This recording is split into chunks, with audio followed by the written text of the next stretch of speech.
Trump ভেনেজুয়েলাকে নিয়ে খুব বিপদে পড়েছেন।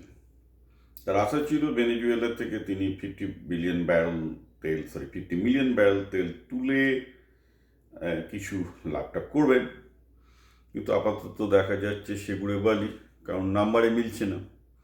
ব্যাপারটা আমি খোঁচা করে বলি। তার আগেও একটা ব্যাপার এখন পরিষ্কার করে দেওয়া যাক, যে এখন এটা পরিষ্কার যে ডোলসে রড্রিগেস এবং তার ভাই জর্জ রড্রিগেস, যেটা দুজনাই খুব ইনফ্লুয়েন্সিয়াল এই বামপন্থী পার্টিতে, যে পার্টি অ্যাকচুয়ালি ভেনেজুয়েলার লোকজনকে অপ্রেস করে রেখে দিয়েছে কলেকটিভো নামে একটা লোকাল মিলিশিয়ার মাধ্যমে। সম্ভবত এই ব্রাদার সিস্টার ডিওই, যেহেতু তাদের পার্টিতে অসীম প্রভাব আছে, তারাই খুব সম্ভবত মাদুরোকে ট্রাম্পের হাতে তুলে দিয়েছেন। আপাতত এটাই তো শোনা যাচ্ছে। এবং ট্রাম্পের সাথে তাদের চুক্তি, ট্রাম্প যা চাইবেন পেয়ে যাবেন, মাদুরোকেও পেয়ে যাবেন, তার বিনিময়ে এই দুই ভাই বোন ক্ষমতায় আসবেন। দ্যাট ইজ ওকে, কারণ কোন বদমাইশ গুন্ডা কাকে একজন এক্সকে সরিয়ে হোয়াইট আনলো তাই নিয়ে আমাদের মাথা ব্যথা থাকা উচিত নয়। সমস্যা এখানে হয়ে গেছে দুটো। এক হচ্ছে এই যে তেলের কোম্পানিগুলো, শেভরন ওখানে অলরেডি অপারেট করছে এবং খুব লো স্কেলে অপারেট করছে। বাকি ইউএস কোম্পানিগুলো আর ভেনেজুয়েলাতে যেতে চাইছে না। কারণটা জানা দরকার। প্রথমত ভেনেজুয়েলাতে যেটা বলা হচ্ছে যে পৃথিবীর বৃহত্তম তৈল ভাণ্ডার আছে, এখন শোনা যাচ্ছে সেটাও সত্যি নয়। ওটা হুগো সাবেজের রটনা। হুগো সাবেজ বলেছিল 330 বিলিয়ন ব্যারেল তেল নাকি ভেনেজুয়েলায় আছে। তার পেছনে এখন দেখা যাচ্ছে কোনো সত্যতা নেই।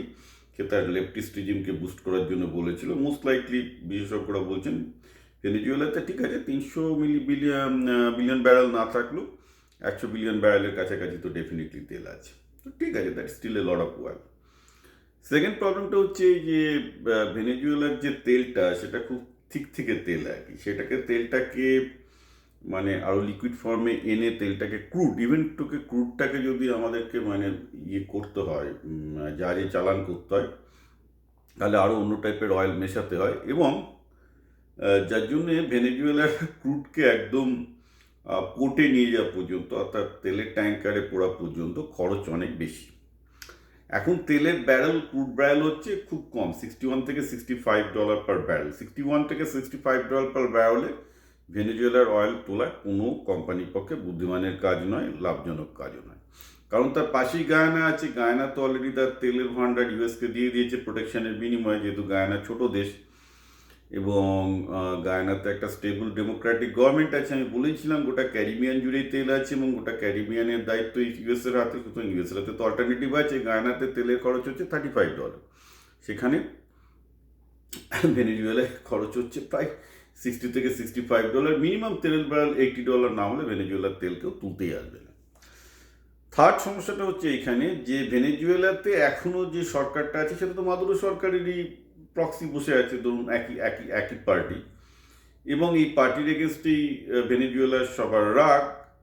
তিনি তো মাজাদোকে বসাননি, অর্থাৎ বিরোধী পার্টির নেত্রী যিনি জিতেছেন তাকে তিনি বসিয়ে ডেমোক্রেসি আনবেন সেরকম কিছু করেননি। অর্থাৎ ভেনেজুয়েলাতে যে একটা স্টেবল পলিটিক্যাল সিস্টেম যে চালু করতে চাইছে আমেরিকা, তারও তো কোনো লক্ষণ দেখা যাচ্ছে না। যেটা বরং বোঝা যাচ্ছে যে রড্রিগোস ব্রাদার্স অ্যান্ড সিস্টেম আর রড্রিগোস সিবলিংস, তারা ট্রাম্পের সাথে চুক্তি করে এই পুরো কীর্তিটা ঘটিয়েছে।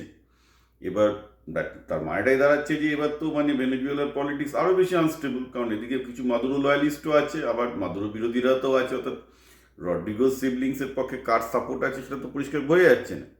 সুতরাং ধরা যাক কোনো একটা আমেরিকান তেলের কোম্পানি গেল গিয়ে ওখানে $1 বিলিয়ন ঢেলে বসলো, তারপর যদি আবার ভেনেজুয়েলায় গন্ডগোল শুরু হয়, কে দেখবে? কারণ ভেনেজুয়েলায় তো কোনো ডেমোক্রেসি প্রতিষ্ঠিত হয়নি। ডেমোক্রেসির সবচেয়ে বড় গুণ হচ্ছে এই যে বিরোধী পার্টি এবং সরকার পার্টি যেই হোক না কেন, সরকার পার্টির পক্ষে এটা এইভাবে একটা যদি কোম্পানি বিদেশ থেকে আসে তাকে তাড়িয়ে দিতে পারে না। বাইরে ভারত এরকম হয়েছিল। ভারত একসময় কোকাকোলাকে, পেপসিকে তাড়িয়ে দিয়েছিল এই মোরারজি দেশের গভর্নমেন্ট, মানে যখন জনতা সরকার আসে 1977-এ। কিন্তু তারপর আবার তাদেরকে নিয়ে এসেছিলেন রাজীব গান্ধী। কিন্তু নিয়ে আসার সময় তাদেরকে যথেষ্ট ক্ষতিপূরণ দিতে হয়েছিল। সেটা ভেনেজুয়েলাতেও করা হচ্ছে, সেটাই খামাতো ট্রাম্প দেখার চেষ্টা করছেন যে কীভাবে তাদেরকে ক্ষতিপূরণ দিয়ে আবার তেলের কোম্পানিগুলোকে নিয়ে আসা যায়। কিন্তু তেলের কোম্পানিগুলো দেখা যাচ্ছে ক্ষতিপূরণ চাইছে। ট্রাম্পের সাথে মিটিংয়ে দেখলাম তারা বলছে ভাই আমাদের ক্ষতিপূরণটা চাই, তারপর আমরা মানে ইনভেস্টমেন্টের কথা ভেবে দেখবো। তো আজকে তো খবরের কাগজে দেখছি যে ইনভেস্টমেন্ট তো ভায়াবলই নয়, কারণ না অঙ্কের দিক থেকে ভায়াবল, পলিটিক্যাল স্টেবিলিটিও ভেনেজুয়েলাতে নেই, তো একটা তেলের সরকার কেন ওখানে, মানে একটা তেলের কোম্পানি কেন ওখানে গিয়ে ইনভেস্ট করবে? চায়না করছিল পলিটিক্যাল ইন্টারেস্টে, তাও চায়নাও যে ফুল ইনভেস্ট করতে চেয়েছে তাও না, কারণ ওখান থেকে চায়নাও তেল তুলে যে খুব একটা লাভ করতে পারতো তা নয়, কারণ তা নাহলে এতদিন চায়না রাশিয়া ওখানে ভালো রকম ইনভেস্টমেন্ট করেই দিত ভেনেজুয়েলাতে। কিছুটা করেছে, কিন্তু দেখা যাচ্ছে যে তেলের ক্ষেত্রে, অর্থাৎ পেট্রোবাস যেটা করা হয়েছে, যেটা ভেনেজুয়েলার সরকারি তেলের কোম্পানি, সেখানে চায়না রাশিয়ার মতো কোম্পানিও খুব একটা আসতে ইচ্ছুক নয়, কারণ ভেনেজুয়েলার তেল তুলে যে লাভ করতে পারবে সেই গ্যারান্টি কিন্তু নেই। তো মোদ্দা কথা হচ্ছে যে ট্রাম্প যেসবের ক্যালকুলেশনের ভিত্তিতে ভেনেজুয়েলায় গিয়েছিল তার কোনোটাই সাউন্ড কিছু ছিল না, এবং এখন দেখা যাচ্ছে কোনো তেলের কোম্পানিও ট্রাম্পকে ব্যাক করছে না। সব মিলিয়ে ট্রাম্পের মুখটা ভালো রকমই পুড়বে, এবং আমার ধারণা যে ট্রাম্প এই ভেনেজুয়েলায় যে পরিমাণ ক্যাচালটা করে রাখলো, যেহেতু এখান থেকে তেল থেকে কিছু বার করতে পারবে না, মোস্ট লাইকলি নেক্সট হচ্ছে গ্রিনল্যান্ড নিয়ে প্রচুর ইয়ে করবে। গ্রিনল্যান্ড মানে ভেনেজুয়েলায় ট্রাম্পের মুখ রক্ষা হবে না, পরিষ্কার বোঝা যাচ্ছে, কারণ তেলের কোম্পানিগুলো আসবে না। তেলের কোম্পানিগুলো না আসলে সব দিক থেকে সমস্যা আছে। এদিকে রড্রিগোসকেও, বাদার্সকে, সিবলিংসকেও মানে সেক্ষেত্রে ঠেকিয়ে রাখা যাবে না, কারণ আমি মধ্যে ক্যালকুলেশনটা খুব সিম্পল, যে যে এই রড্রিগোস সিবলিং মানে ভাই বোনের কাছে সম্ভবত ট্রাম্প এই ক্যালকুলেশন দেখিয়েছিল যে দেখো ব্যাপারটা খুব সিম্পল, মাদুরোকে সরিয়ে দেওয়া হবে, তারপর ইউএস কোম্পানিগুলো বিলিয়ন্স অফ ডলার ইনভেস্ট করবে, তাতে দেশের প্রচুর লোকের চাকরি হবে, দেশের লোক ভালো খেতে দিতে পারবে, তো তোমরা তাহলে জনপ্রিয় হয়ে গেলে, যে তোমরা লেজিটিমেট রুলার হয়ে গেলে। তো দেখা যাচ্ছে যে বিদেশের কোনো কোম্পানি তো ভেনেজুয়েলায় টাকা ঢালতে রাজি নয়, অস্থির পরিবেশে তারপর কোয়াটা যে টাকা তেলেরটা, দেখুন এখানে সবাই রুটি বেড়াচ্ছে তেল তেল তেল তেল বললেই তো হয় না। তেলের কোম্পানিগুলো যতক্ষণ ওখানে তেলের উত্তোলন না করছে ততক্ষণ লাভ নেই, আর তেলের উত্তোলন করলে যে তেলে লাভ হয় তা নয়।